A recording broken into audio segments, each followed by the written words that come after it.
Lisa, Oh my goodness gracious. how are you? This is our first conversation. Do you Sorry, I'm still muted. Yeah, can you hear me? Yes, I can hear you. I can hear you. How are you? I think, how are you doing? I'm very well, thanks. I'm very well, thanks. Yeah. How's Cape Town? Cape Town is summery. But as you know, as you will remember, Cape Town, you have all 4 seasons in one day. So you got to be prepared for anything. I miss Cape Town. It was like a time of my life there. So really, any chance I get, I keep running back. So for the purpose of the people watching this, allow me to introduce to you Professor Thomas Achia. I don't know if I'm saying his surname correctly because I have never spoken to him before. Even worse. For while he stayed in Cape Town, we attended the same church. He's heard me play. I mean, he said certain things. He was definitely there. So I am so happy to get this opportunity to actually speak to you. I think there are lots of people who are going to be interested in what you have to say. But first, let's hear who you are. I'm a husband of a tiny, petite, and portable wife. Then I have, I'm a father of 3 boys. My eldest son is 23. The second one is 17, and the last one is turning 9. Ooh. And I'm a mathematician by training. Oh my goodness. But I currently work in public health. You work in public health? Yeah, I work in public. Oh my word, that's where I've worked for the better part of 20 years. I'm actually currently modeling COVID. So you can't model COVID, SARS-CoV-19 without a mathematician. Oh my goodness. Oh, my cutting edge stuff, eh? You can't, how would you know where the curve, how it flattens or how it pans out? You need somebody to draw those graphs for you. Yeah. For people like me, it's for people like you, it's the graph is about a picture. You know, you pull the picture bigger and smaller.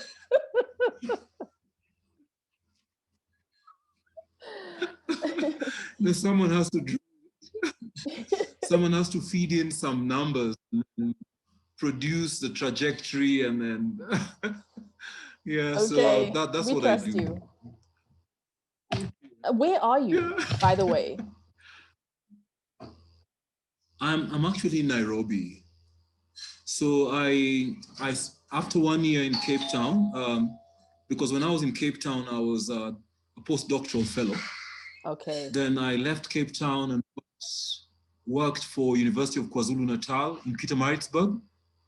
So I was there for 3 years. So I taught in the School of Mathematics, Statistics, and Computer Science. Then I left UKZN, and joined WITS.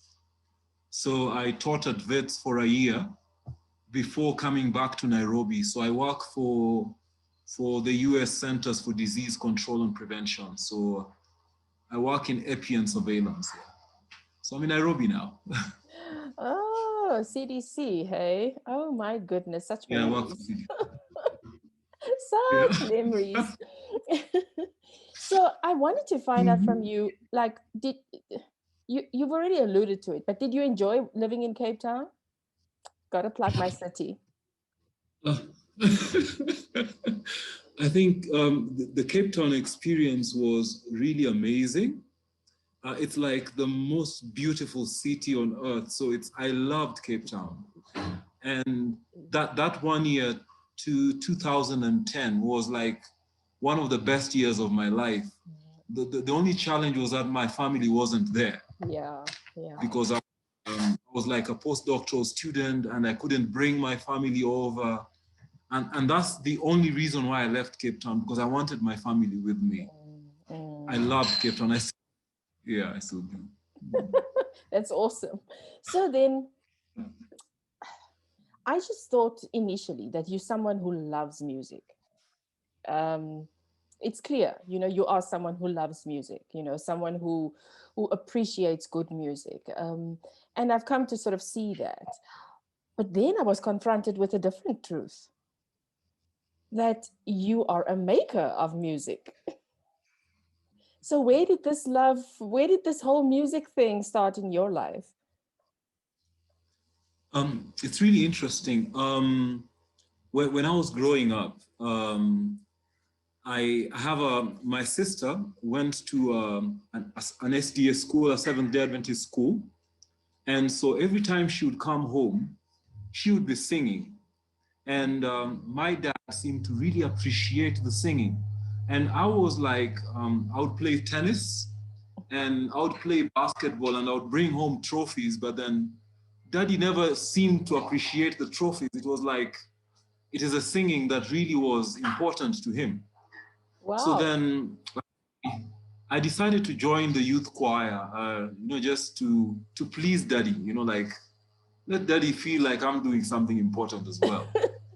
So, so then when I was doing like my final year of high school, someone came visiting my home one evening and he told me that you can't be in a congregation where you listen. The choir trainer listens to some music on some stereo and then comes and teaches the choir. So he sat me down and he took me through tonic solfers. He told me, this is do, this is re, that's a mi, that's a fa. And then he started teaching me how to sound them. It was Wow. just like over one evening. So he then took me through staff notation and then he wrote the ledger lines and then he showed me the G clef. He placed a sharp, a second sharp, and then one night, then he gave me an appreciation of being able to translate music from staff notation to tonic solfers. Ah. And weird. I only met him one evening. Then I started translating a lot of the music to tonic solfers. So within 1 year, I could sound on my own without a piano or anything. I could be able to distinguish sound. And yeah, I was a bit free. It was like the period between high school and university. So I got a chance. I got a small group of people, and then I would teach them how to sing. So I've been doing that ever since. I met him maybe 10 years later. I was adjudicating at a music festival and he was bringing his choir on stage and he's like, okay, Tables are yeah, turned. yeah. So for me, it's really a miracle. I can't explain. It was one night way back in 90 and I've fallen in love with music. Yeah. Well, it's very obvious to the rest of us. Yeah. So, I know that you conduct a choir, right? Tell us a bit about that. Yeah. So I used to, before coming to Cape Town, I used to conduct a church choir. They call Nairobi East Seventh-day Adventist Choir. And so when I left for Cape Town, came to South Africa, spent 5 years in South Africa. When I came home, I wanted to do music that I had written before. But my wife decided that we're no longer going back to that church. We are living on this other side of town, so we're moving to a different church. So I decided to put together a choir. So it's called the Nairobi Advent Ensemble. So the ensemble has been in existence since 2015. And so some of the reasons why we brought this group together is what has happened within the Adventist setting in Nairobi is there's the musicianship is sort of like waning. People are going for, there's a lot of like, quick, let's do this thing quickly and produce it and put it on stage, get someone to sort of program for you. and then it's ready for a recording. So I wanted to do a blend of the classics. So do your classic music, do some spirituals, and then do some of our own arrangements. Yes. So my choir then we run a program called Da Capo, which is back to basics, with the DC sign on music that tells you to go back to the basics. So my choir tries to go back to the basics. So even when I train the choir, I spend more time struggling with them to learn how to read and write music. I spend more time doing that. It's not very popular, but I think it's important than teaching them to sing. I would much rather teach them to read music on their own. So the ensemble is really focused on becoming a choir that doesn't learn music rotely, but then is able to, every singer can be able to read their own music and sing. So that's the ambition I have with my choir. Wow. Wow. I must say that, it means that everybody who passes through your choir, and I mean, life happens. So sometimes people will pass through and other people will join, but they will leave with something. They will leave richer than when they came. That's right. Yeah, I attended, when I left Cape Town in 2010, I was invited to a music symposium in Kampala in Uganda.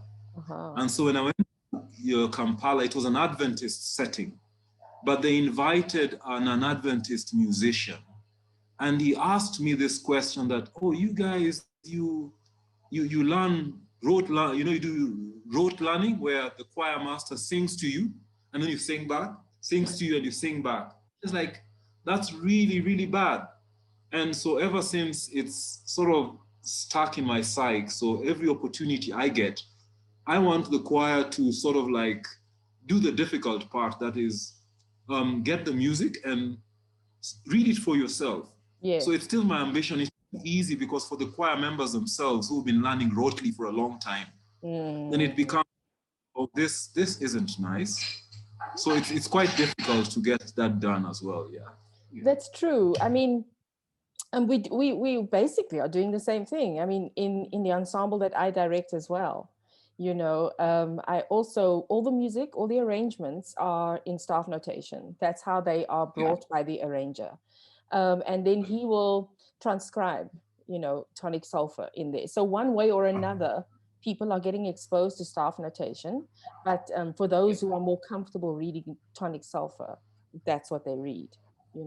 So it's just so important to me that in the settings that we find ourselves in, that we are focused on development, because your musical gift, if it's not growing, it's regressing.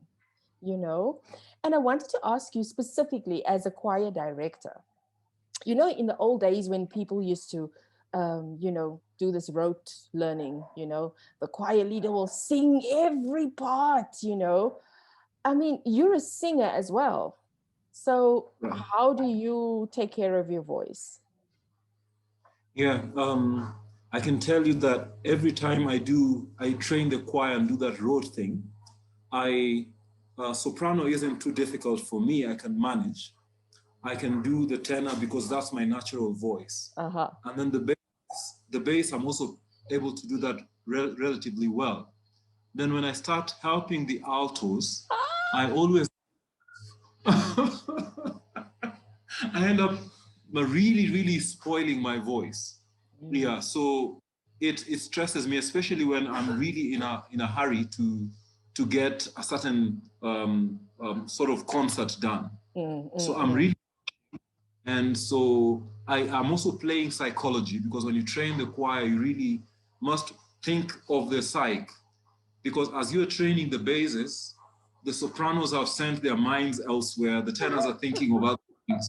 So I always do I do the bass, and then as I watch the sopranos, I come back quickly and work on the soprano. And then I realize that the altos are also losing concentration. Then I lose my voice. So by the end of that experience, by going through, if I'm the only trainer, then I find because of the alto part, by the time we get to the concert, I can't sing. And it's painful. Or like we have a recording or something. So if I do the same thing when by the time you get to the recording, I can't sing. And so we did, like in December, we had recordings for a recent thing we did.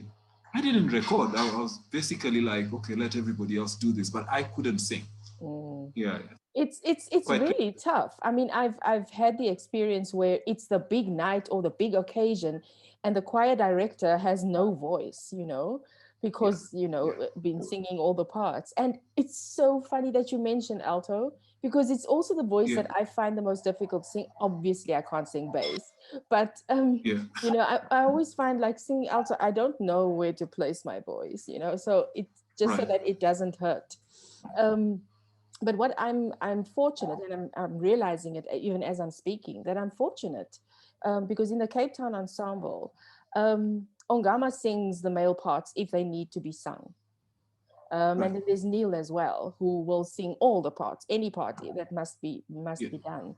So the part that I find myself singing the most during a rehearsal is the soprano, and it's about giving the feel and the whatever, you know. But then I loved what you said about you actually have to think of the psyche of the singers. You can't just come into a rehearsal and do song A to Z and go on. You know, I even plan which song I'm going to start with, and then to get people, it must be something they almost know already, so that they get some you know, motivation from that. And then I usually start with the most difficult voice part in a new arrangement, and I will start with them first, so that they have enough time to go over it and over it while I'm doing the other parts. So I'd usually pick, you know, which voice part has the most challenging part, you know, which in the case of Ongama's arrangements is almost everything, but there is usually one that has a particularly difficult part. But yes, I think that these things are not shared often enough, because there's so much that we're finding, you know, is the same in our approach. And I mean, out of this could come some awesome tips for young up and coming choir directors. Here are, you know, some tips, or here's what to avoid, or here's how you can do it better, you know. I really think we need to look at something like that in the near future. I think it's really important. I have, like, what I've done currently within the ensemble. I'm not the only one that now trains the choir, and that is really helpful.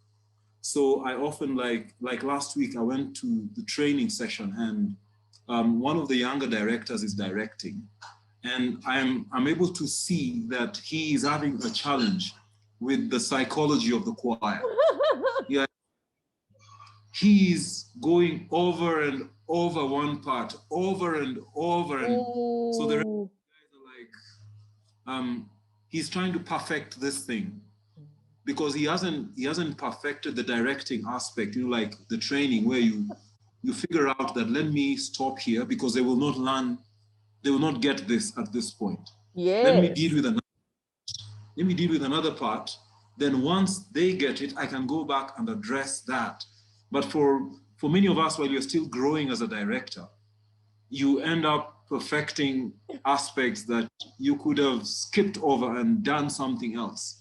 Because the important thing with the choir is, if the choir gets tired and exhausted and they won't do that specific song, it will become a problem, every time they come across it. So as you say, I think for these tips to be shared.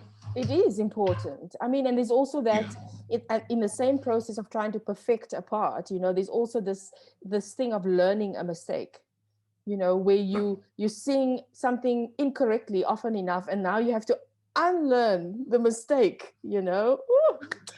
So I enjoy practices. I enjoy rehearsals even more than I enjoy the performance, you know. I've always said same here. You know, it's for me the most exhilarating and freeing feeling, you know, a rehearsal. So if you had the opportunity, what would you say to young people? I'm talking specifically, you know, the youth that find themselves in a church setting. What would you say to them about choir music?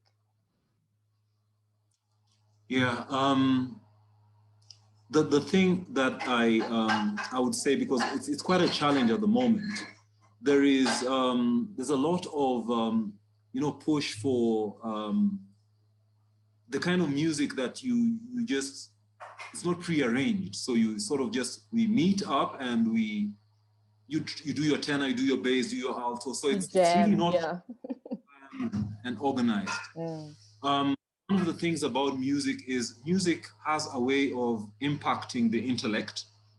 Good music has some positive bearing on the intellect. It has a positive impact on character. And often the discipline that it inculcates in the singer, it does something to the patience of, I remember training my, we do a song, But Thanks by George Frederick Handel. So, but it starts off easy, then it goes into a stretch of a minor key, and it's sounding really bad until, like, the choir is like, do we have to do this? But then once you've gone through the discipline and mastered it, the beauty of the piece thereafter is just amazing. So choir training teaches us discipline. It basically in singing, but in life in general. Then it really impacts the intellect. The ability to be able to distinguish between sounds and sight read, and it has a great impact on the intellect. And so for the young people, there are benefits. For your character in general, like the things you listen to, the things that sort of shape your life, the things you listen to have probably the greatest impact. So for the young people, I think choir music is a thing. It's a thing. Yeah, no, it's definitely a thing. It's definitely a thing. And I love the fact that you say that there are benefits that extend beyond singing. They extend beyond music. And I find that with music in general, that it's also an outlet. You'll find that I can be so frustrated about life things, but in a rehearsal, I just go into a completely different space. And then, driving home, I'm like, full of ideas. Oh no, I'll sort that out like that. And, everything sort of seems to come together. Music is an awesome release. And I think there's a lot of that people are needing at the moment, So how are you interpreting choir in these COVID times? Or do you have some mathematical equation for us? I should give you some quasi-affine operator within Hilbert space to solve that problem. Whatever. Right. It's okay. Yeah. So it's been, the COVID period was very difficult. The choir sort of went on recess, and sometimes a recess for a choir can be really dangerous, because everybody then realizes, man, we haven't been struggling as much. Let's not go back, because you put in a lot of time to get what you want. So from March, when we had our first case in Kenya, and then we had a lockdown, we had curfews, you couldn't meet the way you were meeting. So we went on recess up till about September last year. And so in September, we started planning. We're doing a project on integrity. So I got a small grant from Ford Foundation on integrity. And so we started working on music on integrity. So we started meeting. So we started meeting, but everybody arrives in a mask. And then it's really, really difficult, but we went ahead, ran our concert in December. We did a video recording and audio recording. That was really difficult because, the studio was really small. And so you have to pack quite a number of people. It was really very difficult, and very difficult to convince people to come together. I can imagine. Yeah, very, very difficult. But the benefits are immense. But people are longing. They miss singing. They really missed the singing, so that those 3 months towards the end of the year were really amazing. They were very beautiful. So we are hoping, we still are under lockdown in Kenya, but we're trying. So we tried to meet yesterday. We didn't have quorum, but we want to keep that fire going. Yeah, we have to keep the fire going because we can't close down completely. We can social distance during practice and figure out just to be safe. But music then is it's our life. It's what keeps us going, and that practice is precious. Yeah, so we're sort of on 50%. Yeah, well, there's no chance of that happening here. You know, we're in the throes of a second wave, and things are really bad. So it's been really difficult. And I mean, I'm just extending some warmth and some love and some thoughts to all the choir directors who are sitting with this thing. You know, it's so difficult, you know, to be without that, because I know a number of people who throw themselves into choir music here in Cape Town. You know, again, we are so blessed. We are so rich in choral talent. And when I say choral talent, I don't only mean the classics. I mean just the bigger ensembles, the bigger groups of people singing together, you know? So, yeah, we have to also look at other ways and see how we can incorporate other ways to still achieve that, but it won't be exactly the same. And that threat makes me uneasy, and I know makes people uneasy, you know, that um we long for the way it was, but what if it's never going to be that way again? You know, we've got to face that reality.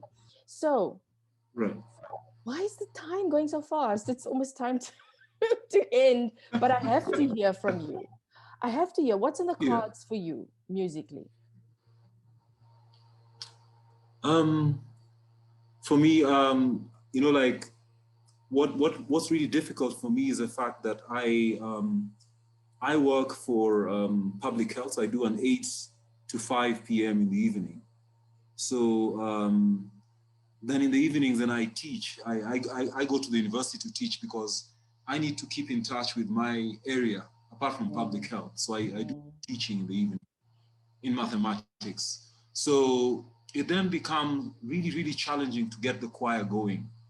But what I'm pushing for this year, despite my sort of schedule, is I'm planning to launch the CDs that we recorded last year, and sort of a small concert to showcase the DVD that we did in December. And then I'm trying to do a concert in the month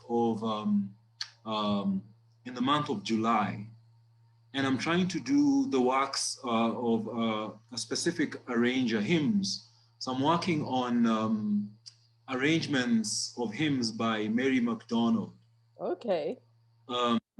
Yeah, so I've just sort of put together the repertoire, and so I'm hoping that we will be able to do this. So I had to write to Mary, ask her if we could just do her arrangements. She does really amazing arrangements. Yes, she And does. so, yeah, in the month of July this year, that we can at least do, I'm looking at something like when I was in, let me just mention this, when I was in Cape Town, when I came to Belleville South, there's a group that came and they did a concert on Amazing Grace. That was sometime in 2010. It was amazing. So I want to do something this year on faith. Oh, beautiful. Yeah, we do music. We've come this far by faith. Yeah, we've done faith will lead us home. So my intention this year is to work on something on faith. We will keep our faith alive. Yes. So that is what I'm looking towards this year musically. Wow. Yeah. Wow. We'll be looking out for it. We'll be looking out for it. Yeah. I think it's themed presentations. They just reach so much deeper. You know, I really love that. And all the best with the plans. I must say, I feel like this chat has been too short, but we'll have to do it again. We'll have to do a part 2 at some point, because there's still some more that I'd Oh, like to pick gladly. your brain on. But I must just say, thank you for the music. Thank you. A lot of people are benefiting from your guidance, your direction, in the choir, and then all the hundreds of thousands of people who listen. So you are appreciated. Thanks, Lisa. I really appreciate my 1 year in Cape Town. I came to your church religiously. You probably didn't notice I was there, but I loved the music. I do recall your face. I enjoyed, I would come and I would listen to the church sing. That church is amazing. I don't know whether those old people are still there, but then I'm looking for an opportunity to just come and listen to them again. It was awesome. Yeah, really awesome. I must say, the one advantage I do have at church is that I sit at the piano, and where the piano is placed in Belleville, I can, without any feelings of guilt, scan the congregation. So I look at the people, I see who's there, I smile at people. So I did see you in the congregation, but we don't take time to meet people, because here's this man is sitting with all this music in him. Anyway, it's been awesome chatting to you. And for those of you who, I'll post a link where you can find some of the music that we were talking about, and so that you can enjoy.